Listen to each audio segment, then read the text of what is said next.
Ça y est, c'est fait, Emmanuel Macron vient de nommer son tout nouveau Premier ministre et il s'agit de Michel Barnier. Voilà, avec un A, Michel Barnier.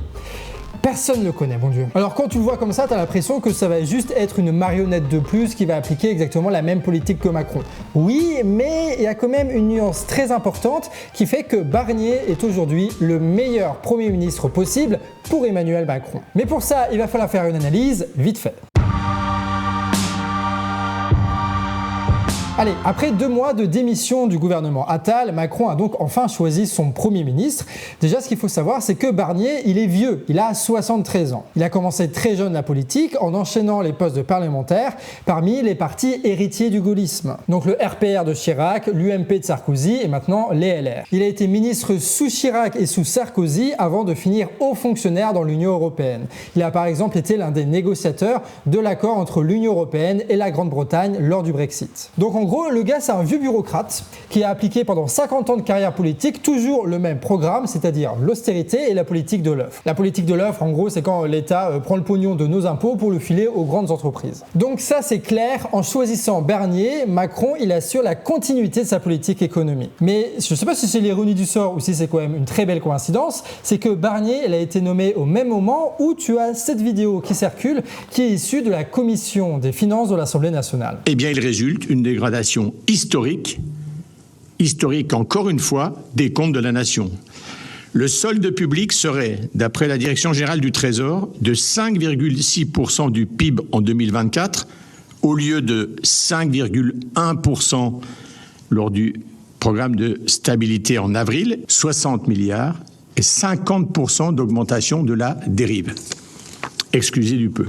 Ah ouais, donc en fait, Barnier, il intervient alors que tu as l'État qui est dans une grave crise économique et financière. C'est pas anodin, ça. Surtout que tu as les agences de notation là qui ont baissé la note de la France, qui fait que ça devient de plus en plus compliqué pour l'État français d'emprunter sur les marchés financiers. Sauf que l'État français n'a jamais eu autant besoin d'emprunter dans les marchés financiers pour rembourser la dette et pour pouvoir combler le déficit. Donc au moment où il faut emprunter énormément, ça devient très compliqué d'emprunter, ce qui fait qu'on roule quand même tout droit vers une crise de la dette à la Grèce comme en 2013. Et c'est justement à la veille d'une crise financière et économique majeure que Barnier est très utile pour Macron. Avec son passé de technocrate européen, le gars il a le bon profil pour rassurer les banques, les fonds de pension, les grandes entreprises qui rachètent de la dette française. Je veux dire, les gars, il les connaît, il va pouvoir leur parler et bien travailler avec eux. Et surtout, il a tout un réseau à l'intérieur de l'Union européenne pour ralentir les procédures contre l'État français concernant le déficit, mais surtout pour changer les règles européennes pour qu'elles soient plus favorables à l'État et aux grandes entreprises françaises. On pense notamment aux réformes sur le marché de l'électricité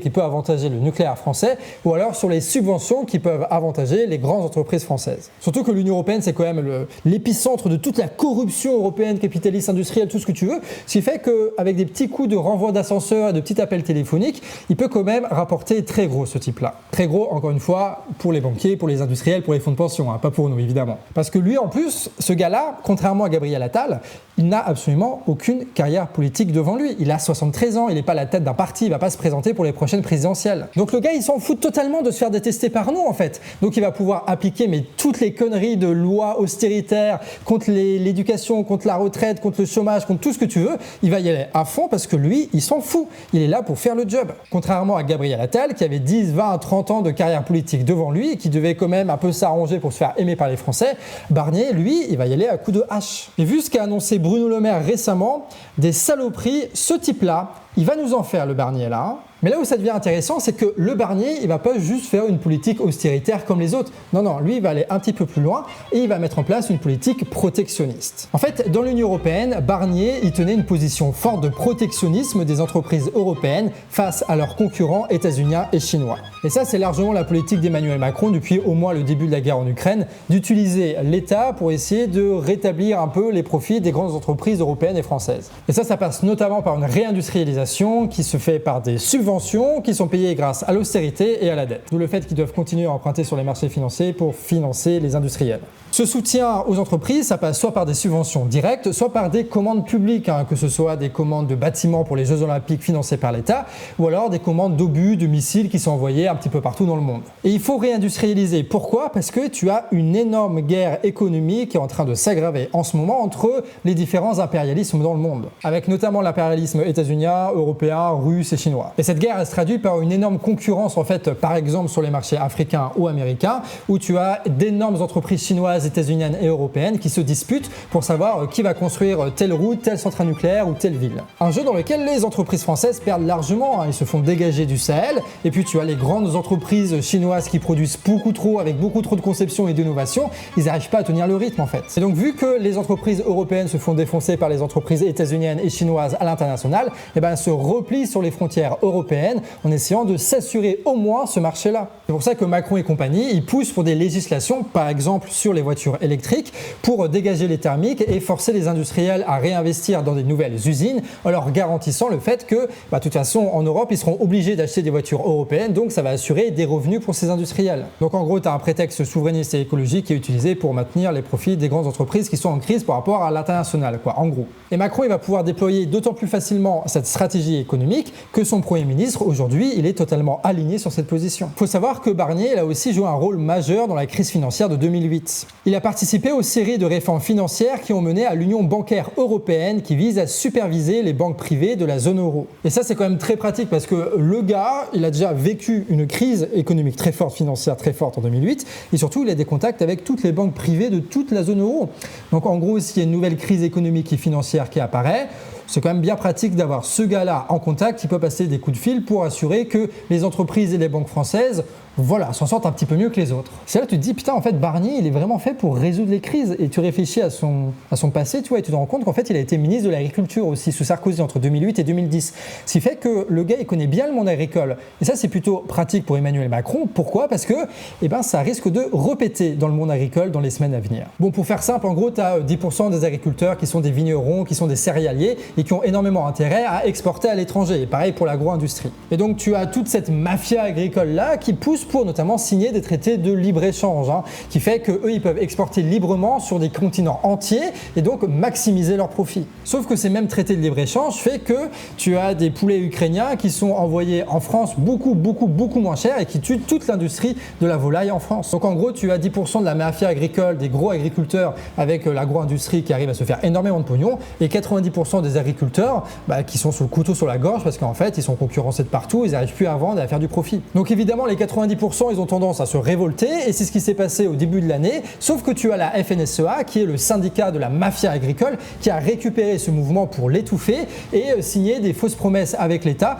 qui n'a absolument rien changé et qui n'ont même pas été tenues. Ce qui fait qu'aujourd'hui, les 90% des agriculteurs, ils se sentent un peu quand même foutus de leur gueule par la FNSEA et par l'État et là, ils sont en train de relancer des mouvements de contestation un petit peu partout en France. Et donc là, Barnier, il va être très utile aussi pour pouvoir discuter avec les syndicats, l'agro-industrie, etc., qui connaît bien, pour essayer de trouver une solution à cette crise, sachant que la solution, c'est essayer de faire fermer la gueule aux 90% des agriculteurs qui travaillent 3 fois trop et essayer de toujours augmenter le profit des gros industriels français. Barnier, c'est donc le technocrate idéal pour appliquer les mesures économiques essentielles à Macron pour faire face aux différentes crises économiques et sociales qui vont frapper le pays dans les prochaines semaines, mois et années. Mais Macron, avec la nomination de Barnier, il va essayer de faire aussi 2-3 petits coups politiques et électoraux. Déjà à court terme, cette nomination, ça va forcer le Rassemblement national à ne pas censurer le gouvernement de Barnier. Rappelle-toi, Bardella, il a fait toute sa campagne sur les problèmes de finances de l'État français et sur l'immigration. Figure-toi que Barnier, c'est quand même le technocrate idéal, d'après eux, du monde des affaires et du monde des sérieux avec des costards cravates, pour essayer de régler le problème financier, de l'endettement, de l'austérité. Enfin, je veux dire, il a quand même un CV, le gars, quoi.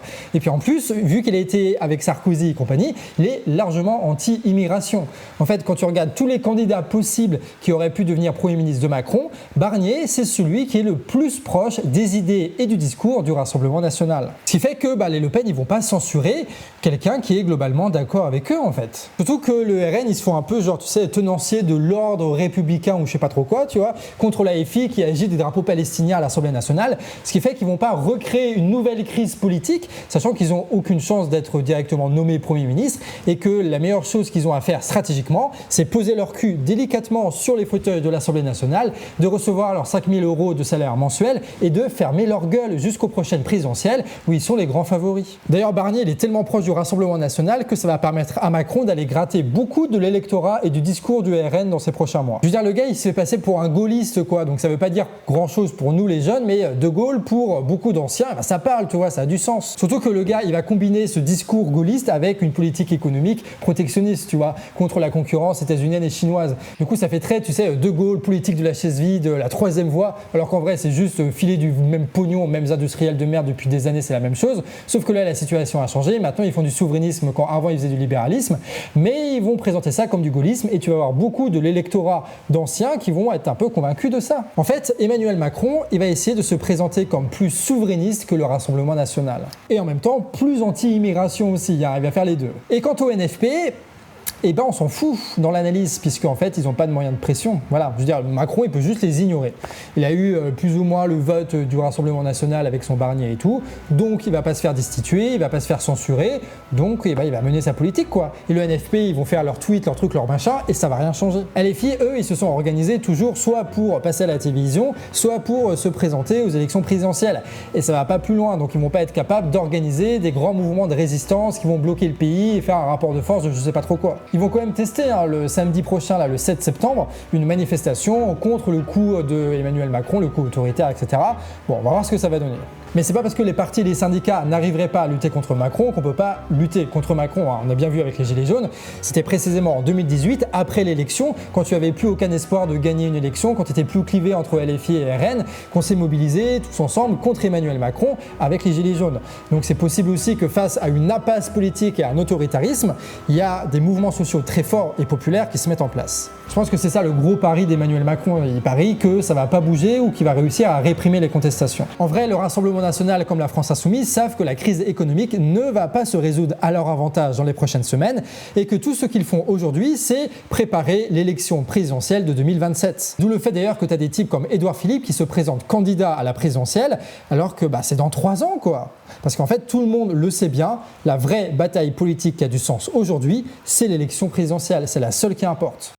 Bon, 2 choses pour conclure cette histoire. Déjà, mais quel foutage de gueule, quoi. Quel foutage de gueule. Je veux dire, les élections européennes, on sanctionne Emmanuel Macron, il fait la dissolution, il y a les élections législatives, tout un merdier avec il faut aller voter, il faut écouter les discours, il y a tout le monde qui sort. Enfin, c'est un vrai truc, ça nous a mobilisés. Tout l'été, c'était casse-couille avec ça. On a voté, on a choisi Macron, tu dégages. Et qu'est-ce qu'on a à la fin? Eh ben, exactement la même chose, quoi, la même merde. On a un gouvernement de technocrates qui va imposer une politique austéritaire pro-business qui va être soutenue par LR, par Macron et par le RN. Exactement la même chose que ce qu'on avait avant. Cette capacité qu'a Emmanuel Macron à s'asseoir totalement sur l'esprit des lois de la 5ème République fait penser que l'esprit des lois, ça n'existe pas vraiment. Et que tu as juste des gens qui gardent le pouvoir et qui satisfont les intérêts de ceux qui possèdent les médias et qui possèdent les industries et qui possèdent le pognon. Voilà, je pense que c'est plus ça qui se passe. Et surtout, ce qu'il faut comprendre, deuxième chose, c'est que Barnier, c'est pas juste une espèce de jeu électoral, de composition par rapport à l'Assemblée nationale pour ne pas se faire censurer. Il y a un vrai enjeu électoral politicien parlementaire, mais en fait c'est pas ça le plus important avec Barnier. Dire Macron il aura pu prendre Cazeneuve pour essayer de fissurer le Parti socialiste en deux, pour essayer de casser le NFP et puis gagner un peu des points politiciens parce que comme ça un de leurs principaux concurrents est désorganisé, pour les élections présidentielles ça va se diviser, etc. etc. Il aurait pu prendre Cazeneuve, mais il n'a pas pris Cazeneuve, il a pris Barnier. Pourquoi? Parce que Barnier, avec son CV, avec son réseau, avec son expérience, c'est le meilleur Premier ministre possible pour les industriels français, pour les banquiers, pour les fonds de pension et pour l'Union européenne. Barnier, c'est le Premier ministre qui a comme tâche de résoudre les crises du capitalisme à venir tout en satisfaisant les intérêts des puissants. Barnier, il ne va pas du tout répondre à nos problématiques, à nous, concernant les hôpitaux, le pouvoir d'achat ou je ne sais pas trop quoi.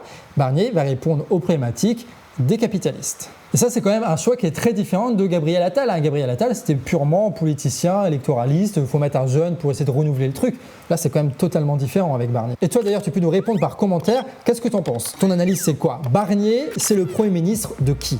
Bref, autant vous dire que ce qu'on va subir, c'est du Macron mais en pire. La question importante, ça va être de savoir comment est-ce qu'on résiste à tout ça. Et ça tombe bien, ça va être le sujet de très nombreuses vidéos du Canard Réfractaire dans les prochains mois. Donc n'hésite pas à t'abonner pour ne rien louper. On va normalement enchaîner le reportage pour qu'on puisse découvrir énormément de luttes, de façons de s'organiser et de militants qui vont nous montrer comment faire pour résister. Parce qu'au Canard, on fait des analyses, mais on essaye aussi de donner des solutions à tout ça. Et ça de manière totalement indépendante. Donc si tu veux qu'on puisse développer ces formats et ces sujets, n'hésite pas à nous soutenir sur Tipeee. Tout est en description. Sur ce, des bisous et à la prochaine.